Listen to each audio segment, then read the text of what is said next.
Hey guys, welcome and welcome back to my channel. My name is Tatiana, stay-at-home mom of 4. This is my life diaries in digital form.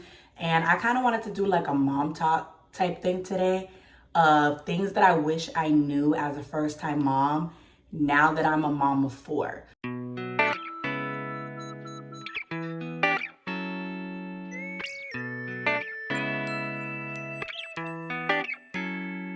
So I've been a mom for 9.5 years.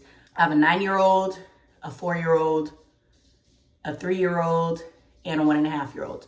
So I kind of, I feel like I'm pretty experienced when it comes to being a mom now. We're still learning every single day, but and knowledge on that I did not have in the beginning.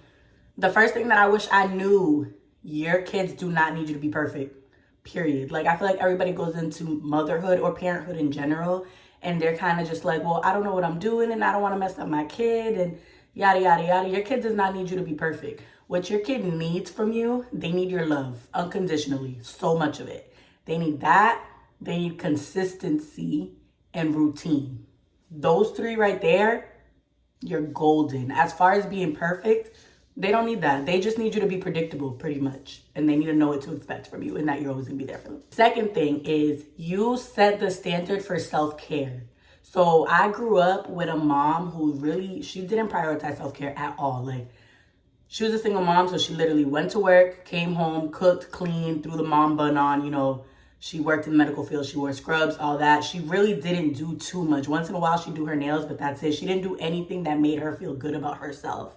And when I became a mom, I kind of fell into that same habit because I'm like, well, my mom did it. She put herself on the back burner, and that's what being a parent is about. And that's not something you want to teach your kids. That's not something you want to teach your kids. You want to teach them that their happiness and how they feel about themselves is very important, and they need to take care of themselves. It's not selfish, it's necessary, period. The third thing would definitely be positive self-talk, and pouring into them lovingly is going to be their inner voice. So you need to do that very, very, very often from the beginning if you want them to have high self-esteem, high confidence in themselves, and kind of be like those type of kids that don't care what anybody thinks about them because they know who they are and they know how they feel about themselves. I do that with all my kids, and I feel like I have pretty confident kids. But yeah, I just don't feel like we don't think about that. And especially now as adults, like, we have about ourselves, I know I do at least, thoughts about ourselves that have been told to us from since we were kids that may not necessarily be true and may be damaging to our self-image. So you don't do that by creating positive self-talks with them as kids and keeping it going. That's just it. This is a big one. Kids are allowed to have bad days. Kids are allowed to have bad days. They are human. They can wake up in a bad mood sometimes. Something can set them off, just like the rest of us. I wake up in a bad mood sometimes. You probably wake up in a bad mood sometimes. Kids can wake up in a bad mood sometimes. And that does not mean they're being disrespectful. That does not mean they need to get in trouble. Now, if they wake up in a bad mood and they're cursing everybody or they're doing this, that, and the third that little kids should not be doing, that's different. But if they're just in a bad mood, they kind of want to be left alone, they don't got to get in trouble for that. They are human beings with feelings, emotions. They may be going through something. You don't know. Let them be. Stay out their way for a second. My next one, another big one. Apologize to your kids. Why do grown-ups feel like they don't need to apologize to kids ever? When they're wrong. Or when they hurt the kid's feelings and the kid says something back and now the kid has to apologize. No. Apologize to your kids when you're wrong, and that's just it. How are they supposed to take accountability for themselves as they grow up if they never see you taking accountability for yourself? They deserve the respect. That's just it. And I feel like a lot of times as parents, we don't like to apologize to our kids. I don't get it.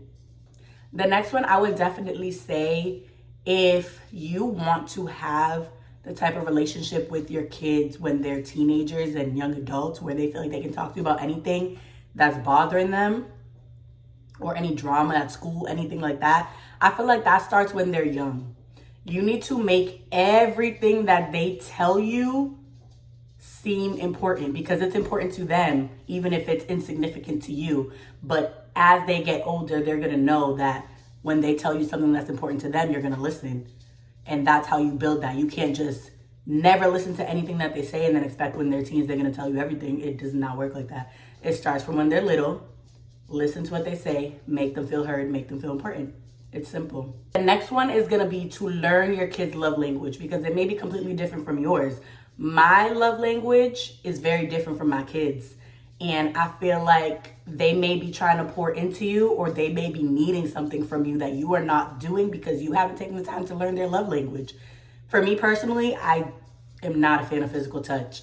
My son, my 4-year-old son, you don't hug him and all that. He feels like, why am I in trouble? Why don't you love me? So you need to learn that and show them that and shower them with it so they know that you love them. The last one, I know everybody says it, everybody's tired of hearing it, but it's true. The days are ridiculously long.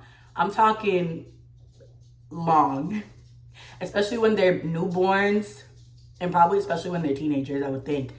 But the years be flying by. I cannot believe I have a 9-year-old, and my son, my 4-year-old son's about to be 5 next week. I feel like I just had him. These years fly by, so you need to cherish it, enjoy it, take pictures, take videos, do all that. Even through the days that seem like they're lasting forever,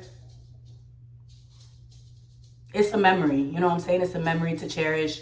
They're not going to be small like that ever again. So definitely take it all in. Enjoy your time being a parent.